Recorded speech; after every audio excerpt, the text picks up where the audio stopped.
Welcome to A Christmas Carol VR.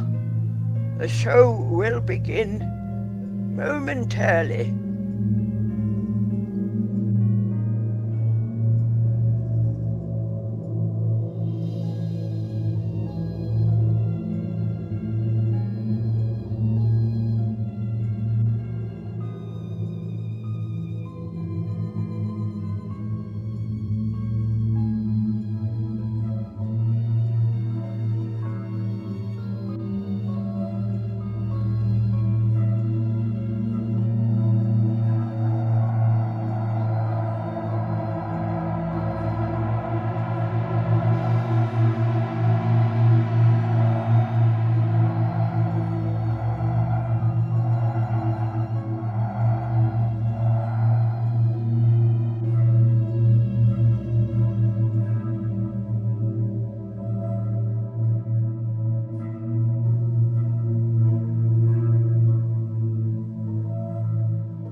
Hello.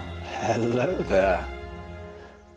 Well, it looks as if my study is chock full of spirit. My goodness. Welcome all of you. Hello there. This spirit's name is Pete. Hello, Pete. Alistair. What a character you are. Fur, my goodness. That's lovely to have you all here. Allow me to introduce myself. Of course, my name is Charles, and I am a writer, which, well, since you are here, in my very study, I can be a bit candid. When I tell you that it is a rather lonely profession, yes. Exchanging written missives back and forth in a kind of void. I'm sure you don't know what that's like. Well, tonight's performance is one of my favorite things to do all year because I get to share this time, this space with you, such as it is. But tonight's performance is a bit different than normal. Allow me to bring your attention to this piece of wondrous technology right here. This is called the Magic Lantern. Ah, yes. Something from my youth, actually. Tonight's performance will recall this wonderful piece of technology. As a boy, I would remember a storyteller telling us all a wondrous tale accompanied by coloured light. Yes, oh my goodness, Alistair. You're rather forward, this little spirit. I'm keeping my eye on you, and now it disappeared to the ceiling. Well, my goodness.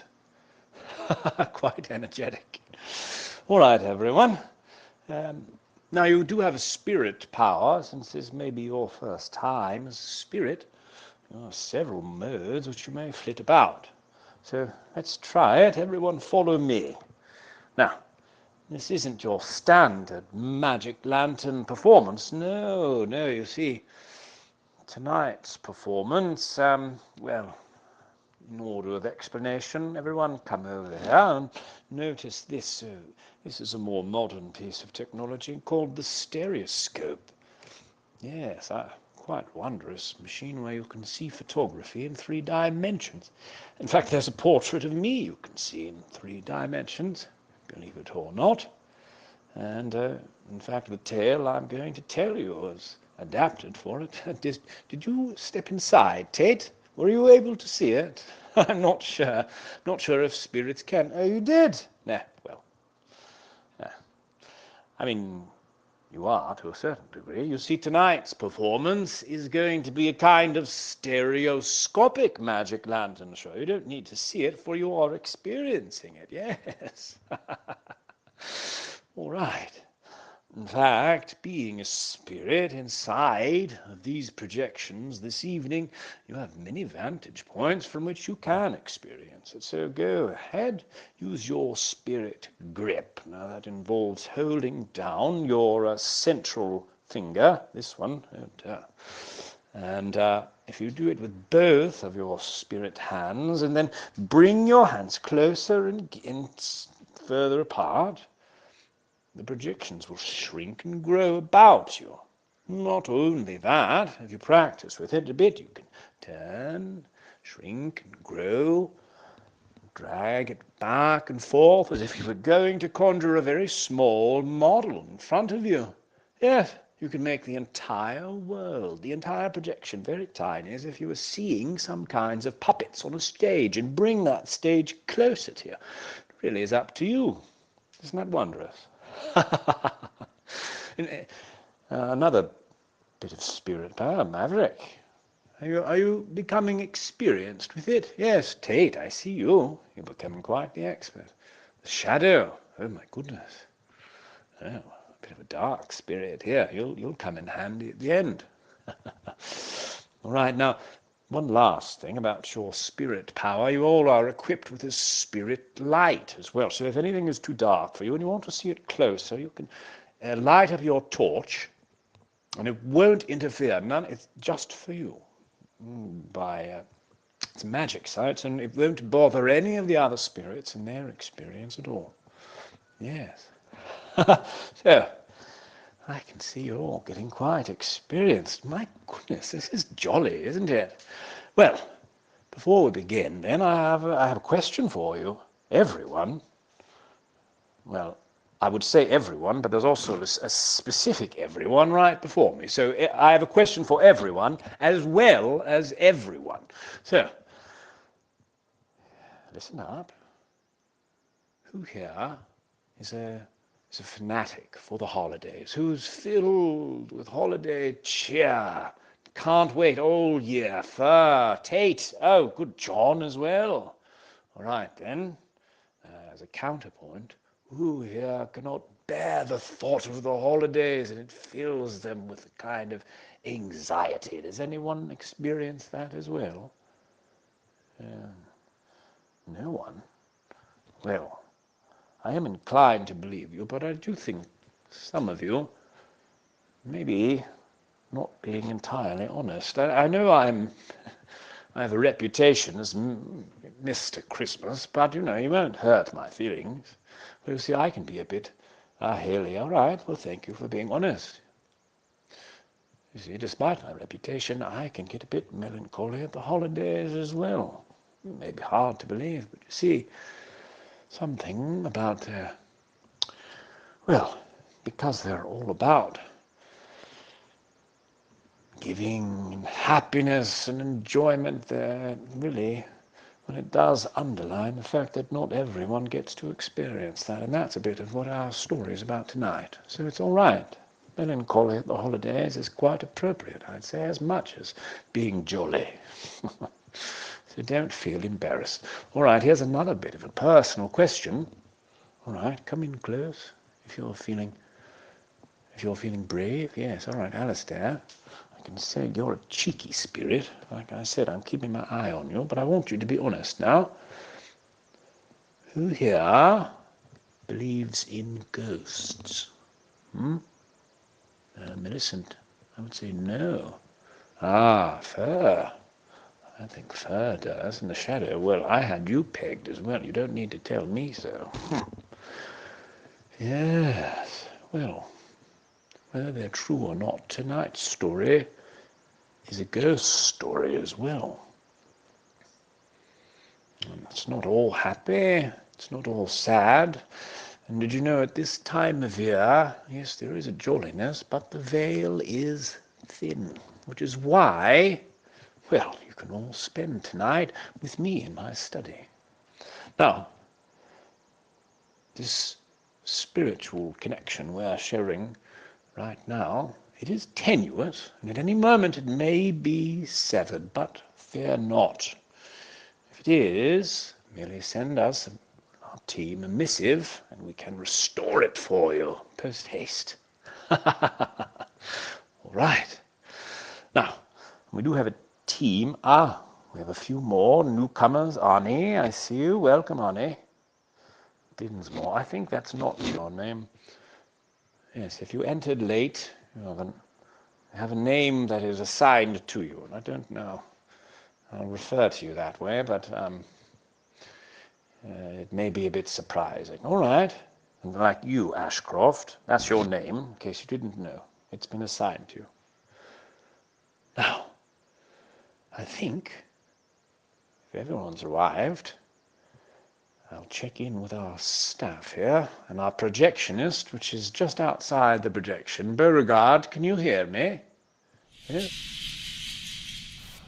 Lovely. Is it time for us to begin, Beauregard? All right, then.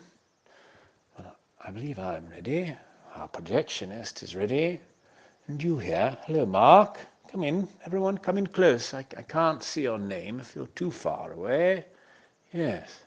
All right, then. One last question for you all. Are you ready? I can't hear you, but I can see you nod or shake your head. Maverick, you are, yes? Fleur, you're ready. Jeff? Wicks? All right. Well, I believe that is our whole assemblage. Well, then, without further ado, let's begin.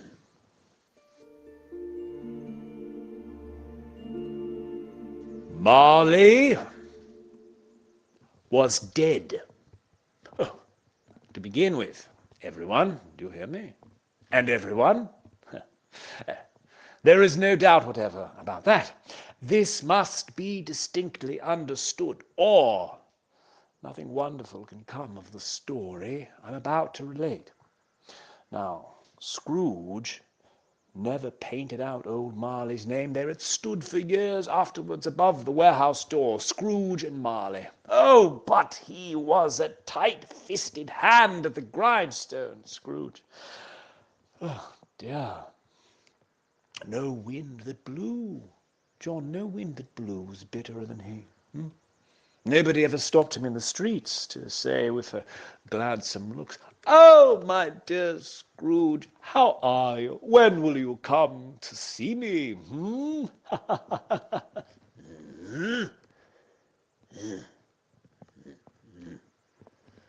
Bah! Oh, dear. But what did Scrooge care? It was the very thing he liked, to edge his way along the crowded paths of life, warning all human sympathy to keep its distance. Not you, personally. Well, once upon a time of all the good days of the year, on Christmas Eve, old Scrooge sat busy in his counting house. Now the door was open that he might keep an eye upon his clerk, who in the next cell beyond was copying letters. Now Scrooge had a very small fire, but the clerk's fire was so very much smaller that it looked like one coal. Oh dear. A Merry Christmas, Uncle! God save you! Now, this was the voice of Scrooge's nephew, who came upon him so quickly that this was the first intimation he had of his approach.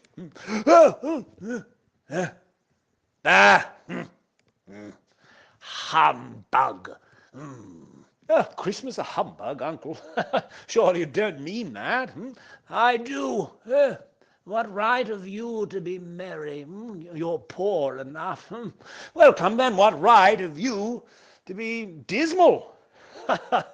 You're rich enough. If I could work my will, then every idiot who goes about with Merry Christmas on his lips should be boiled in his own pudding and buried with a stake of holly through his heart. Keep Christmas in your own way and let me keep it in mine. Well, keep it, but you don't keep it. Let me leave it alone then. Much good may it do you. Oh, don't be angry, Uncle. Come, dine with us tomorrow. I want nothing from you. I ask nothing of you. Why cannot we be friends? Good afternoon. Well, I'm sorry with all my heart to find you so resolute, but I'll keep my Christmas humor till the last. So, a Merry Christmas, Uncle. Good afternoon, and a Happy New Year. Good afternoon. Oh, Merry Christmas, Bob. A Merry Christmas to you, good sir.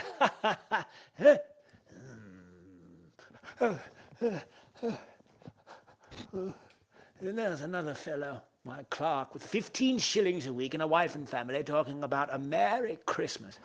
I'll retire to Bedlam. Well, this lunatic, in letting Scrooge's nephew out, had let another gentleman... hello down there, Kate. Now, I don't mind walking through any of you, as long as you don't mind, all right? Now, the gentleman that Bob had let in, well, he was portly, but you know, pleasant to behold. Now he stood and tipped his hat to him. Yes, Scrooge and Marley, I presume. Have I the pleasure of addressing Mr. Scrooge or Mr. Marley? Mr. Marley has been dead these 7 years. Oh, dear. Well, at this festive season of the year, Mr. Scrooge, it is more than usually desirable that we should make some slight provision for the poor and destitute. Many suffer greatly at the present time. Many thousands are in want of common comforts, in want of common necessaries. Many hundreds of thousands are in want of common comforts. Well, a few of us are endeavoring to buy some meat and raise a fund for the poor to buy some meat and drink and means of warmth. Yes. Are there no prisons? Well, sir, there are plenty of prisons, sir. And the union workhouses, are they still in operation?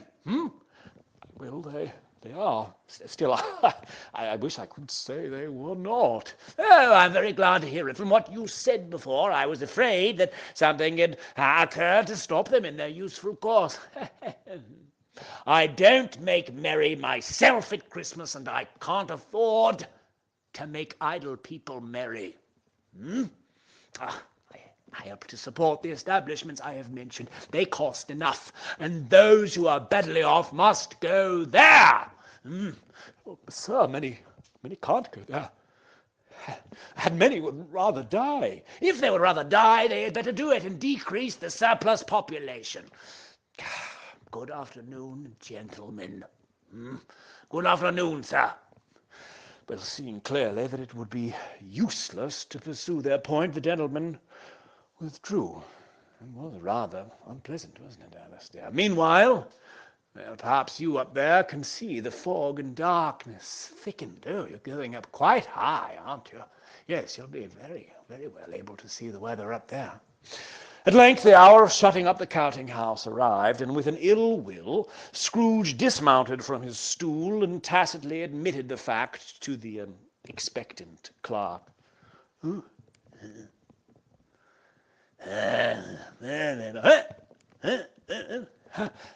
Oh, yes. You'll want all day tomorrow, I suppose. I will, if it's quite convenient, sir. No. No, it's not convenient. And it's not fair.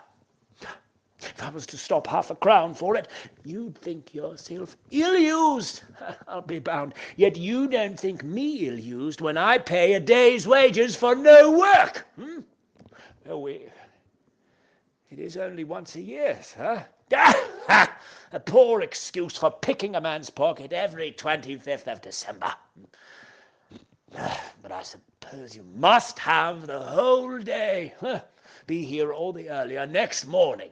The clerk promised that he would, and Scrooge walked out with a growl. Now, dinner in his usual melancholy tavern, and he went home. Now, what did I teach you about locomoting, about the projections? You must follow me a bit. Yes, it's a bit of an interactive show now. Now, Scrooge lived in a gloomy suite of rooms in a lowering old pile of a building, so it is a fact that there is nothing at all unusual about the knocker on the door. You may go inspect it yourself. It is rather large. Then let anyone hear. Let everyone hear. Where are you, everyone? Yes? There you are. Explain to me how it is that Scrooge, having his key in the lock of the door, saw in the knocker not a knocker, but Marley's face. That's it. There we are, then. Locking the door. Here we are. Marley's face! As Scrooge looked fixedly at this phenomenon, it was a knocker again.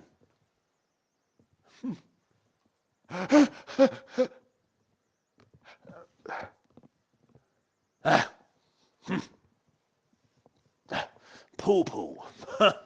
Now, Scrooge was not a man to be frightened by echoes, but he walked through his rooms just to make sure that all was right. Oh dear.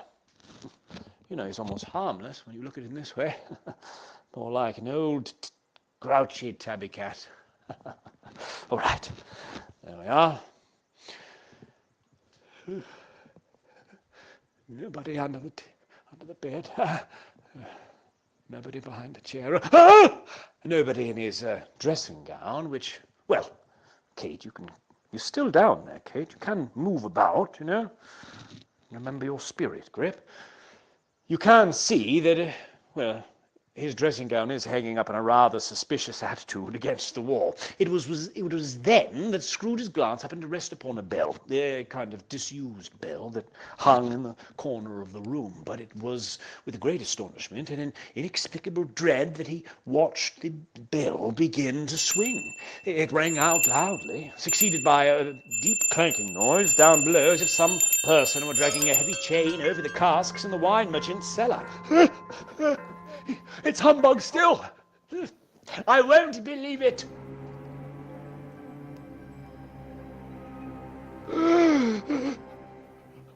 How now?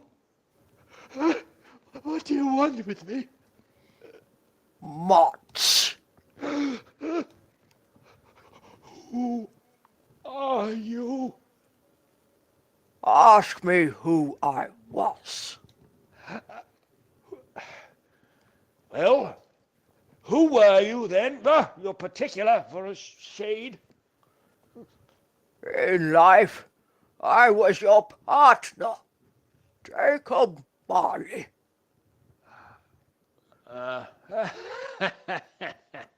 You don't believe me.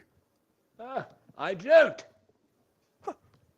Why do you doubt your senses? Because a little thing affects them. A slight disorder of the stomach makes them cheats. Felt a chill just now. Why, you might be a fragment, a crumb of cheese, a bit of undigested beef, a piece of an underdone potato. There's more of gravy than of grave about you, whatever you are.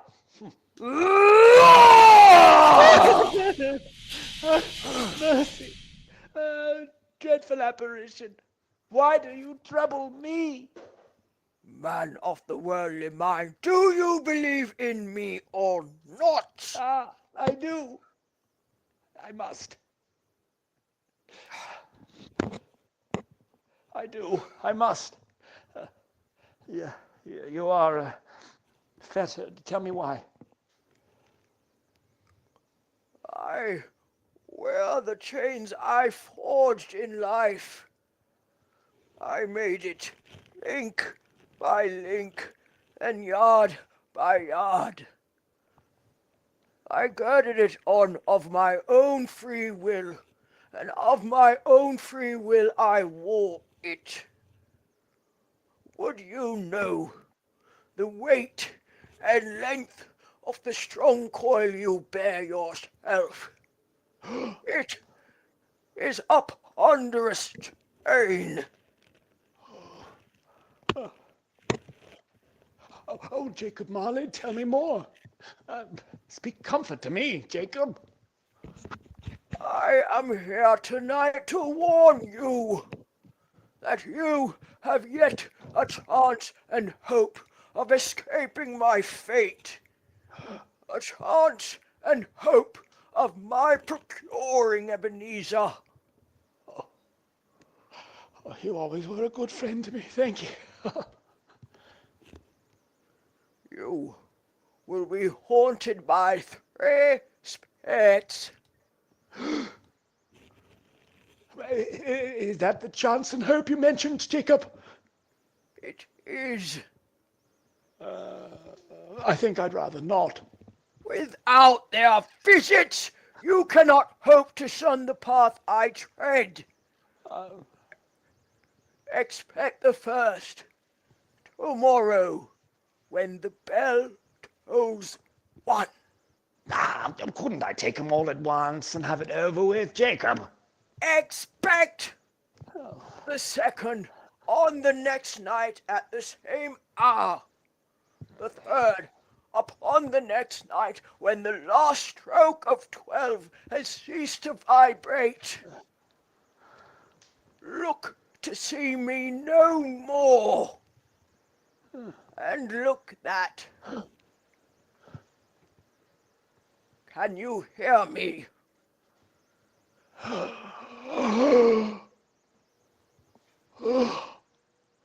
The air suddenly was filled with phantoms wandering hither and thither and whispering as they went. That's all of you now, so I'm going to give him the ability to see you for the first and only time. So everyone, let's give him a haunting he won't forget on the count of 3. 1, 2, 3. What are these? Stay away! Stay away! Oh, they're everywhere! No! Oh, it's in my face! Get away! No! All right, now. All right. Very well done, John. Okay, Alistair, that I believe that's enough. That's a lesson he won't forget sometime soon. Wonderfully done. Now, in the story, every one of these spirits wore chains and none were free. Whether these... All right, you're invisible again. There you are. Wonderfully done. That was the best haunting we've had. Whether these creatures faded into mist or mist enshrouded them, he could not tell. Scrooge closed the window, and from the emotion he had undergone, or the fatigues of the day, or his glimpse of the invisible world, that's you now, wonderfully done, everyone, and especially you, everyone, Scrooge went straight to bed without undressing and fell asleep upon the instant. Oh, lovely. All right, well, I can tell you've had a bit of an exertion, so this is the moment where we can all rehydrate. I'll give you just a few moments, a few short seconds, and we'll reestablish ourselves, all right? So go ahead, everyone. I'll just remember what water tastes like, so I'm not going to... I know you can't drink anything, really, because your spirits are in solidarity. We'll just remember.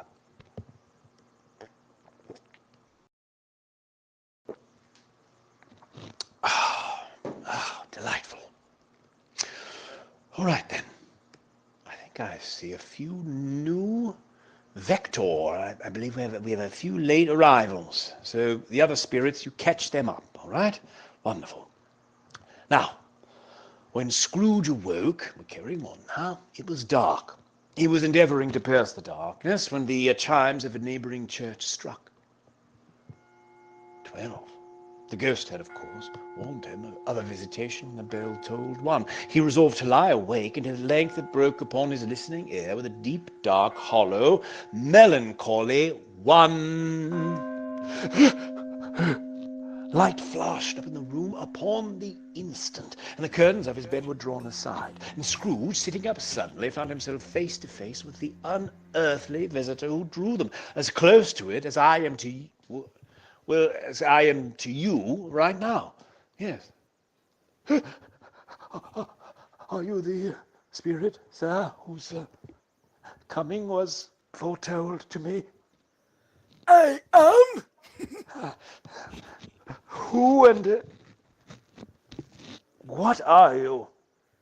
I am the ghost of Christmas past! Long past? No! Your past! Well, what business brings you here? Your welfare! Oh, well, I'm much obliged, but I can't help thinking that a night of unbroken rest would have been more conducive to that end. Your reclamation, then! Take heed! Rise and walk with me! As the words were spoken, they passed through the wall and stood upon an open country road, with fields on either hand. The city had entirely vanished. It was a clear, cold winter evening, with snow upon the ground. Oh, good heaven! I was a boy in this place. I was bred here. Oh. Your lip is trembling, and what is that upon your cheek? Yeah. A pimple. I beg of you, lead me where you will. You recollect the way? Yes, remember it. I could walk it blindfolded.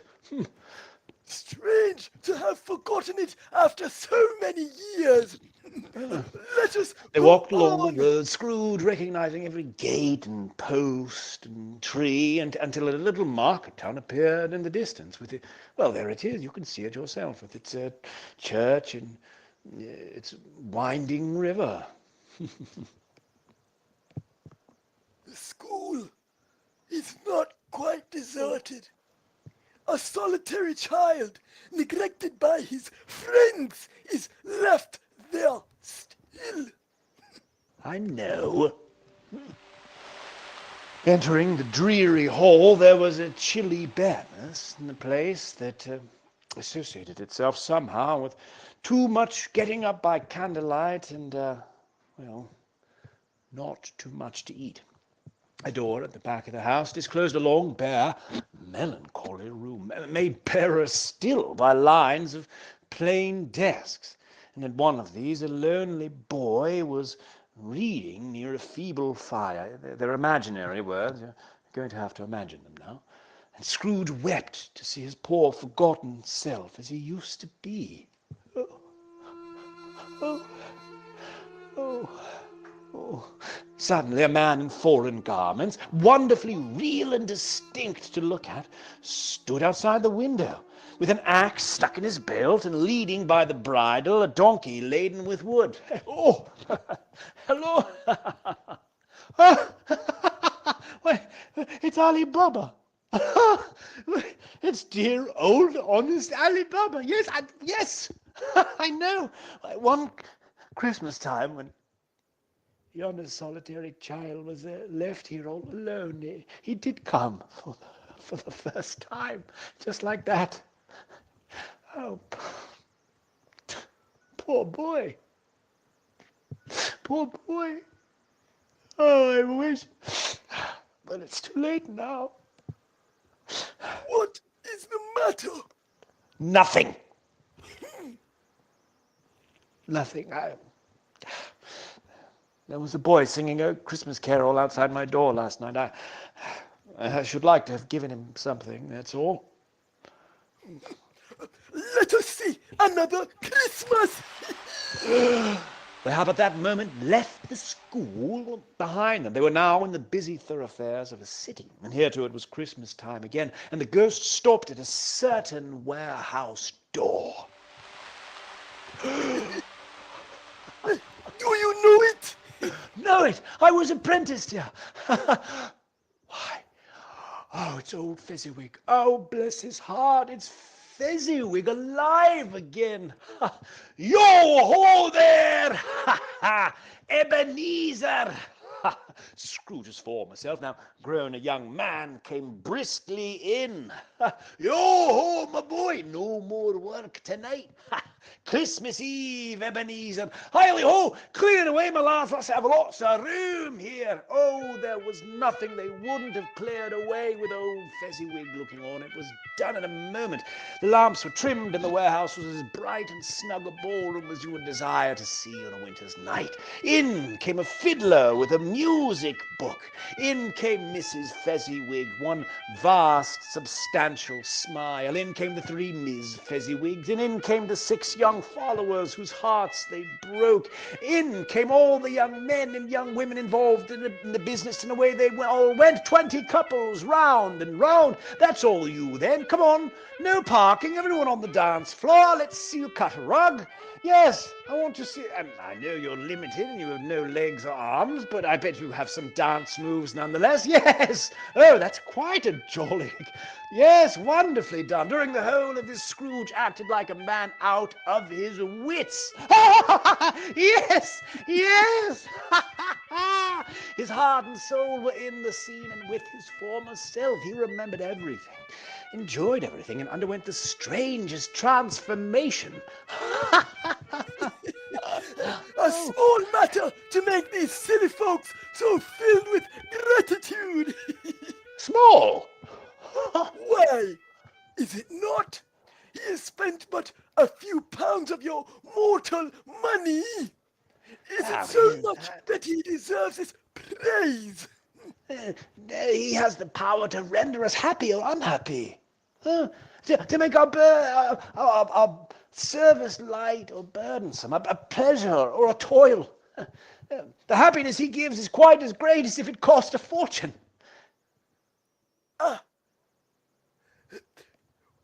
What is the matter? Nothing particular. I should like to be able to say a word or two to my clerk just now. That's all. My time grows short. Quick! This produced an immediate effect, for again Scrooge saw himself, but he was older now, a man in the prime of life. His face had not the harsh lines of later years, but it had begun to wear the signs of care and avarice. Now he sat by the side of a fair young girl. And if anyone is feeling particularly embodied in their feminine energy this evening, maybe you can come a little bit closer and lend some of it to me as I play this role. It's a bit of a stretch from there. He sat by the side of a fair young girl in whose eyes there were tears.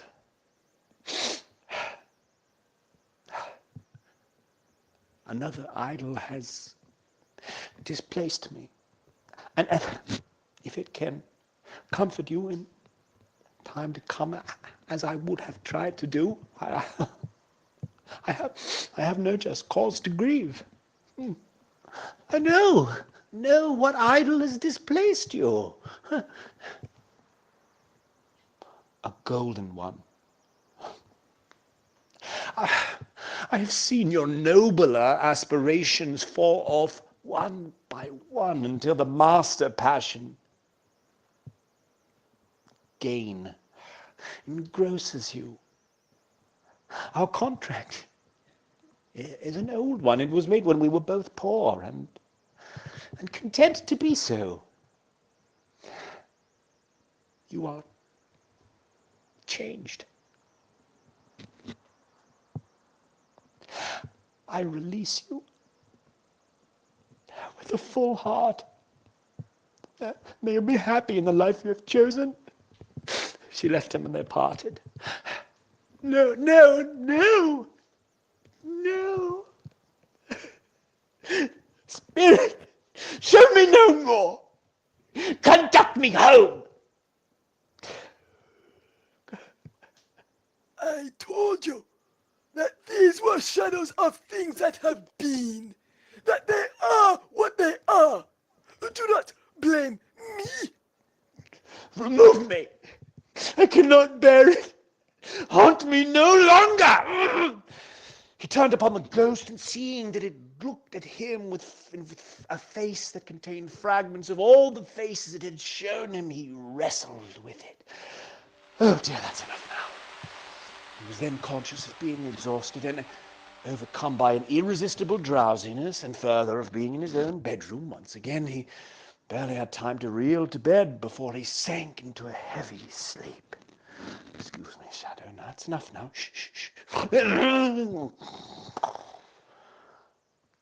Oh my, well, that got rather intense, didn't it? I'm going to give you all a few more seconds to hydrate now, so go ahead. Let's take that and remember what the taste of water's like.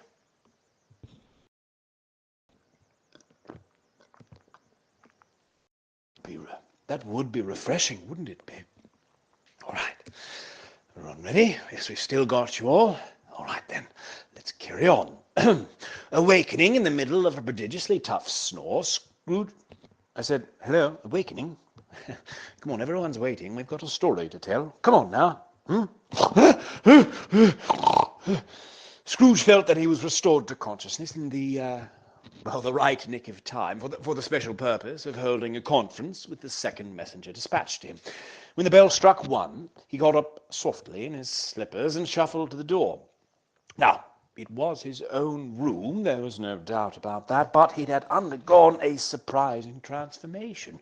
You see, the walls and ceiling were hung with living green. It looked a perfect grove, from which bright gleaming berries glistened, and there, in easy state, sat a jolly giant, glorious to see. Hello! Come in. Come in and know me better, man. Scrooge entered timidly, and though the spirit's eyes were clear and kind, he did not like to meet them. I am the ghost of Christmas present. Look upon me. You've never seen the like of me before. Never? Huh? Have never walked forth with my elder brothers born in these later years? Oh, I'm afraid I have not. Oh, have you had many brothers, Spirit? More than 1,800. Ah, it's a tremendous family to provide for. Spirit, conduct me where you will. I went forth last night on compulsion, and I learned a lesson, which is working now. Tonight, if you have aught to teach me, let me profit by it. Grab my robe. Oh, very well.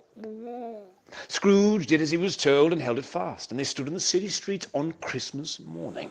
And the ghost led him straight to Scrooge's clerk's house, and on the threshold of the door the spirit smiled and stopped to bless Bob Cratchit's dwelling.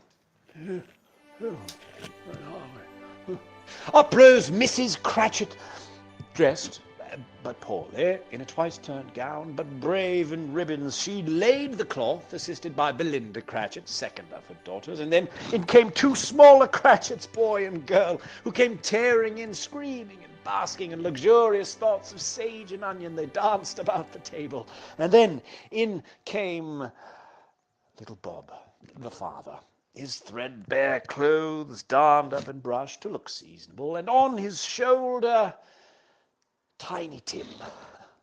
Alas, for Tiny Tim, he bore a little crutch, and he had his limbs supported by an iron frame. And how did little Tim behave? Oh, he's good as gold. And Bear, there you are.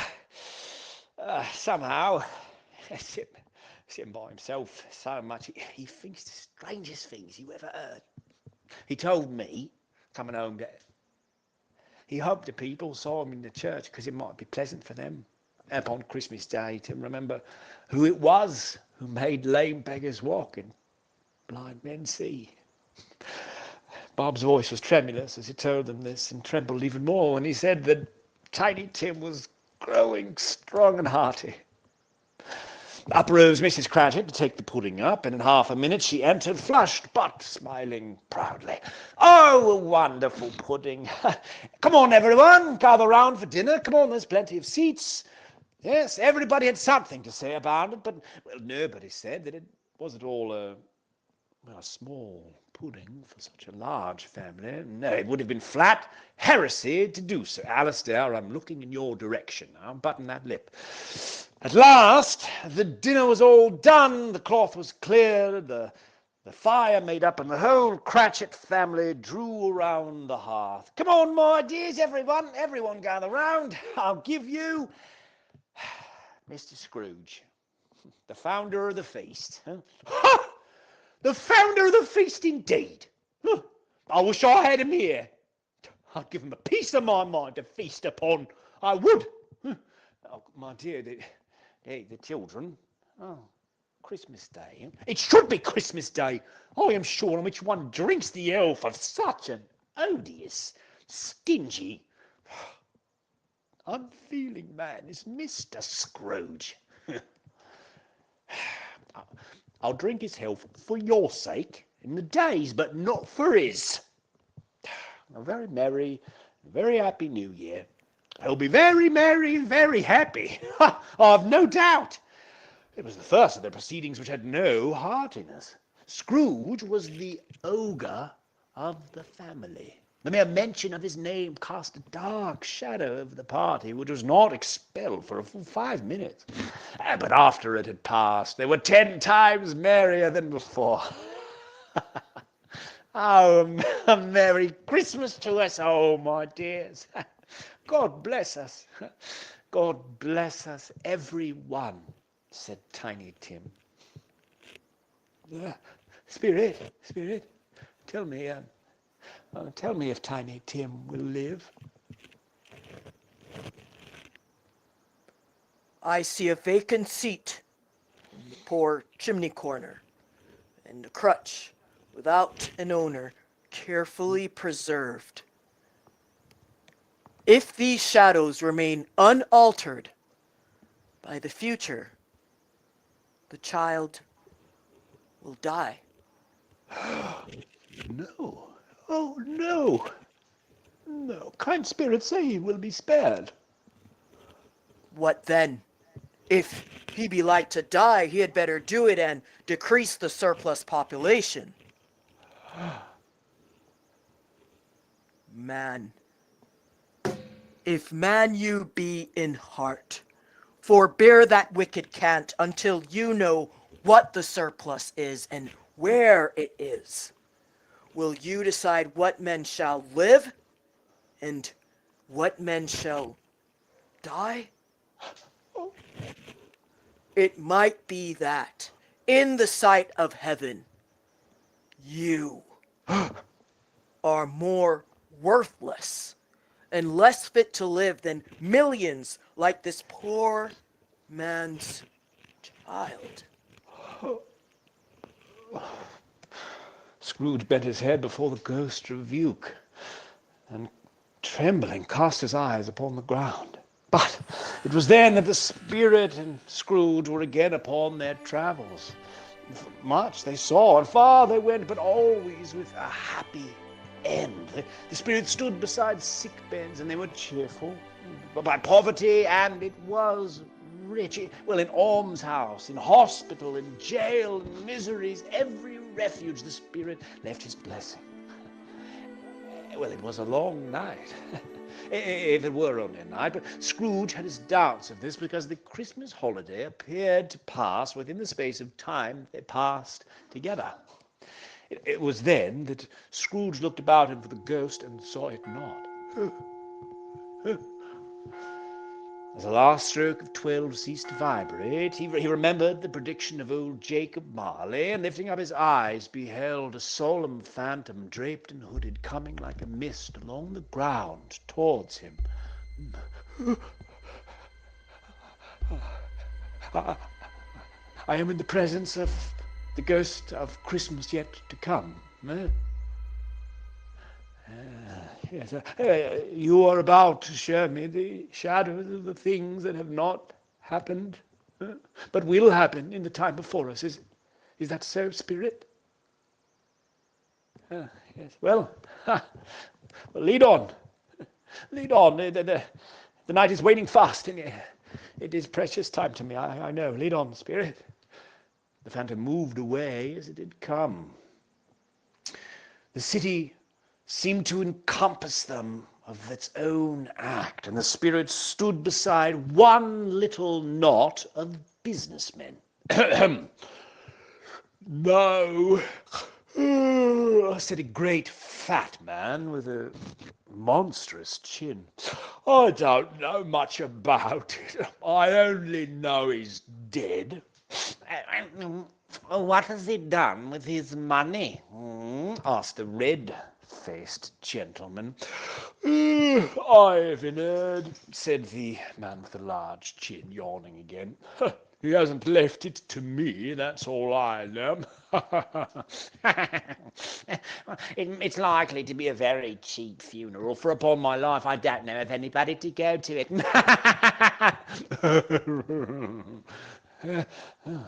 I know those men. They then went into an obscure part of town where Scrooge had never penetrated before, and sitting in amongst the wares he dealt in by a charcoal stove was a grey-haired rascal. Scrooge and the Phantom came into the presence of this man just as a woman with a heavy bundle slunk into the shop. Hey, what odds then? What odds then, old Joe? Every person has a right to take care of themselves. He always did. Oh, that's true indeed. No man more so. Who's the worse for the loss of a few things like these? Not a dead man, I suppose. If he wanted to keep 'em after he was dead, then, well, why wasn't he natural in his lifetime? If he had been, he'd have had somebody to look after him when he was struck with death, instead of lying, gasping out his last there alone by himself.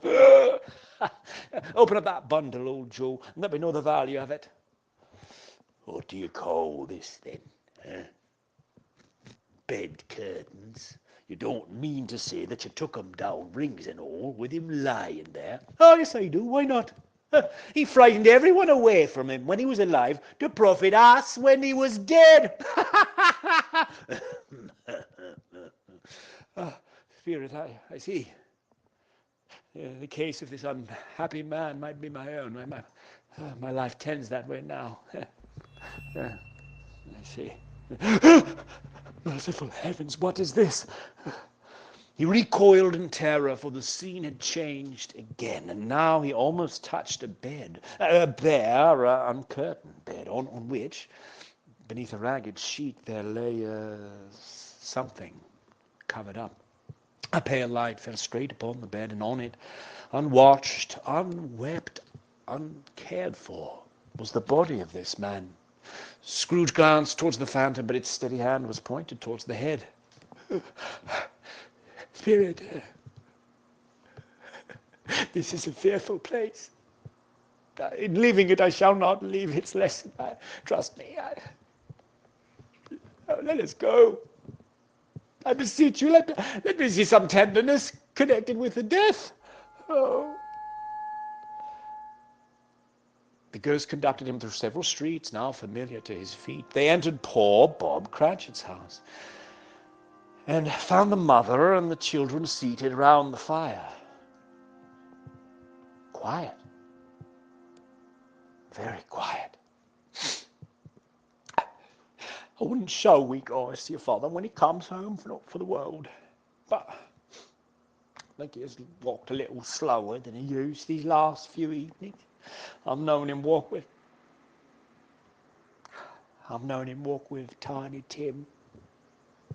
Very fast indeed, but it was very light to carry, and his father loved him so that it was no trouble.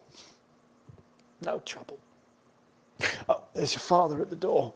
Bob was very cheerful with them and spoke pleasantly to all the family. Oh, my dear, oh, I wish you could have seen it. It would have done you good to see how green a place is. Ah, but you'll see it often. I promised him that I will walk there on a Sunday. Oh, my little child. My little child. Oh, Spectre, something informs me that our parting moment is at hand, but I know it, but I know not how. Tell me what man that was whom we saw lying dead.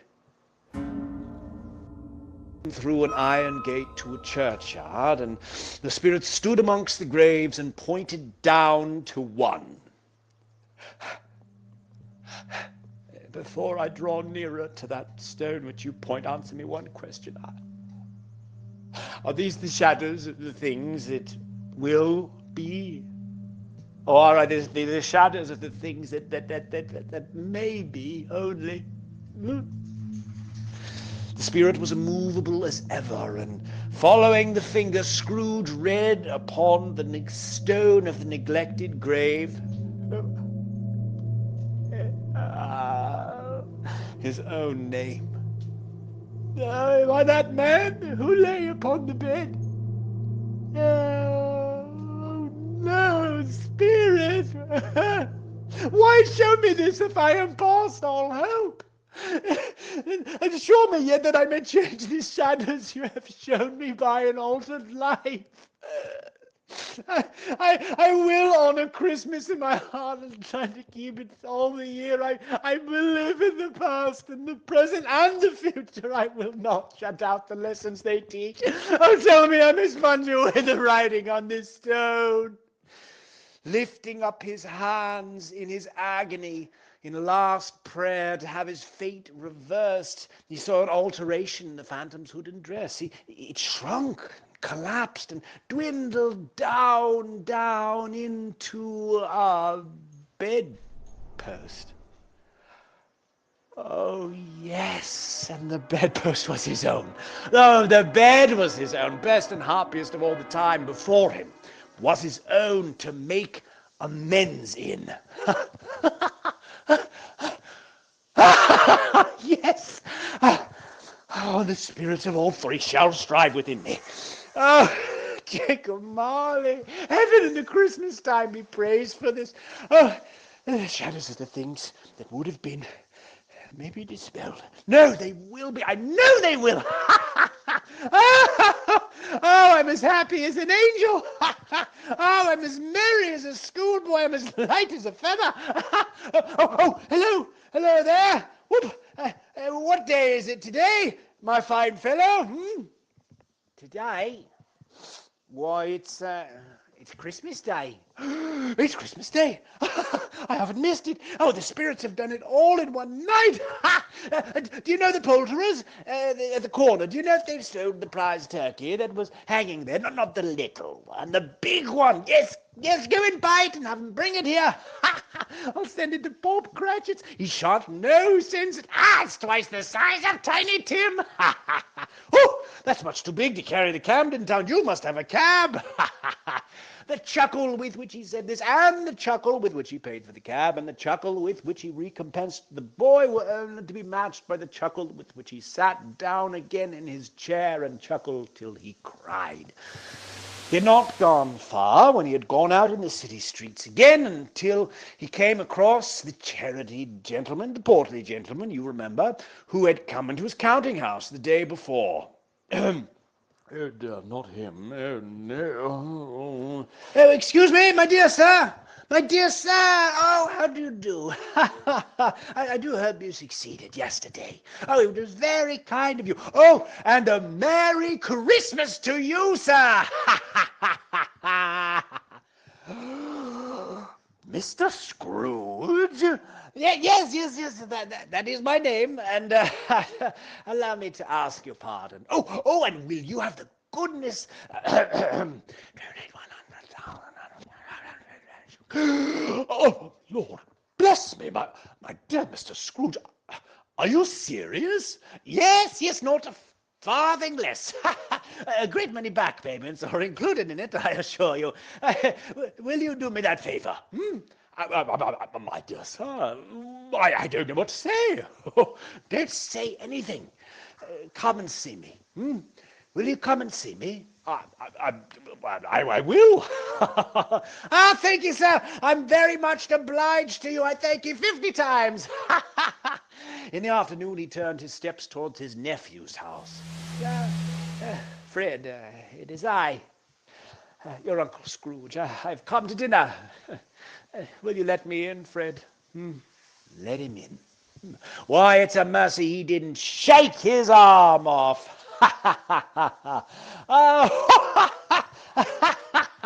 Oh, he was at home in 5 minutes. Nothing could be heartier. Wonderful party, wonderful games, wonderful unanimity, wonderful happiness.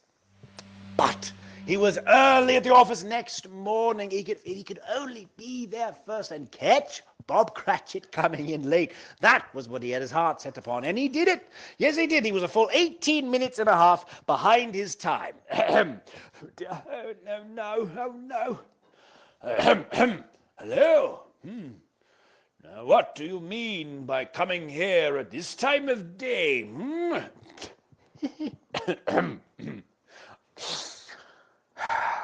Oh, I'm very sorry, sir. I am behind my time. You are?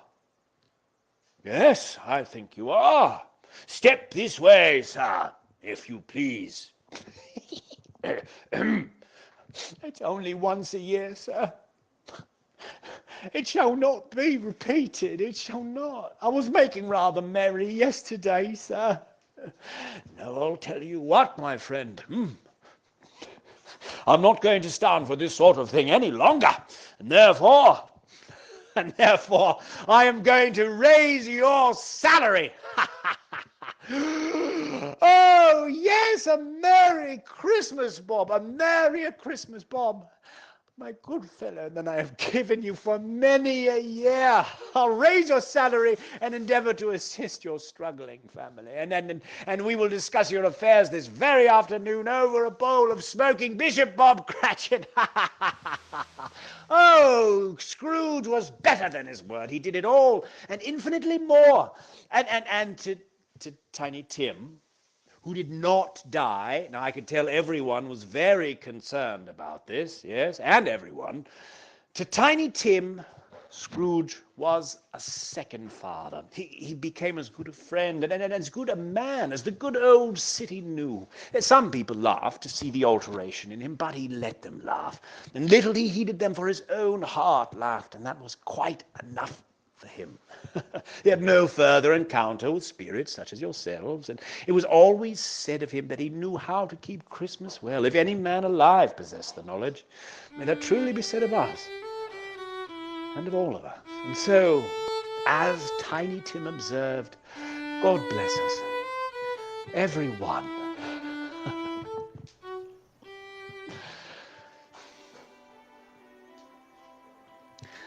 Thank you, ladies and gentlemen, and everyone in between, for coming to this evening's performance of A Christmas Carol starring Debbie Deere as the ghosts. Woo, thank you, my talented co-star Ari Tarr as Scrooge, Dickens, and many more. Thank you all for coming. Woo. Thank you, and thanks to all of our staff. You can see the credits at the end. You can ask us questions now by holding down your A button. We'll be able to hear you, so go ahead, fire away. Don't be shy. Love the bobbing. Thank you. I think that's applause Yes. by, yeah. Any questions? Wow. Congratulations. Great job, guys. Great show. Thank you very much. Thank you. Well, apparently you've all experienced VR Christmas theater before. Well then. Yeah. Can't surprise you. Wonderful. Everyone come with me this way. We got Yeah. time for a few more questions or compliments, insults. Sounds Um, like someone was saying something, but oh, I'm so sorry. How do you? oh, someone's asking a Go question. ahead. How do we want? You can say your name to identify yourself because we can't exactly tell where the sound is coming from. Don't be shy. The show. Pardon? How did you design the show? How did we find the show? Design. Design. Is that Alistair? I think it is. That's a great Ah, question. Well, the visual design was done between the asset designers who work within the game engine Unreal and our director, David Gochfeld, who actually happens to be in the audience tonight. A round of bobs for David. Well done, well done. Take a thank you, bow. David. Boing, boing, boing. And we have a huge team of engineers, of 3D artists as well, not to mention our theater, our theater running cast, our house manager, our stage manager, and of course our engineering manager, June, behind the scenes. So this is a collaboration between all of this, but it was originally designed, especially the avatars for all the ghosts were designed by the first director at Actors Theatre of Louisville, Robert Barry Fleming, who directed this. I hope that answers too much of your question. I answered a bunch of things you didn't ask, but I hope that covers it. Yes? Okay, good. I see. All right, everyone, come this way come near How the did you tree in the clean? corner while we wait for your next question. Oh, Go ahead. Alistair had Owen. one other question. Go Oh, ahead, go ahead. Alistair. How did you like make the animation? How did you make the Animation. animation for your mouth? Oh, well, that's a very good Ah. question. That is a good question. So we are using the Quest Pro, which is still apparently the standard for live face tracking in a show. Now, it's important to remember that you can have live face tracking, but this is, in the first year, we just used the phone so that we couldn't have like a view into the world, and none of our eye lines were right, and I couldn't interact with everyone. But then when we added a face tracking headset, all of a sudden we had a vision into the world where we could have all these other amazing powers, and I was able to use more than one body at the same time. So our amazing engineers and our amazing, incredible boy genius CEO Alex Colombe insisted that we put live theater acting into this show. He is an incredible dynamo and the leading pioneer of VR theater using photorealistic face-tracked avatars. Let's all give him a round of applause and bobs. Boing, Very boing, well done. boing. Boing, boing, boing, indeed. Big Go, shout Alex. outs to Alex. All right, we All got time right. for one more question. Who's it going to be? Shout it out. Oh my goodness. All right. Looks like we're Just all stunned into good silence questions. then. All right then, well, this is your last opportunity, everyone, since your lovely, jolly, colored balls of light adorn the tree. And why don't you, we'll Take a selfie with dress us. with holiday cheer, and you can all become our ornaments for the Beautiful. live stream, and we'll all take a selfie and say happy holidays as we sign off. Happy All right then. holidays. Thank you for coming. Bye.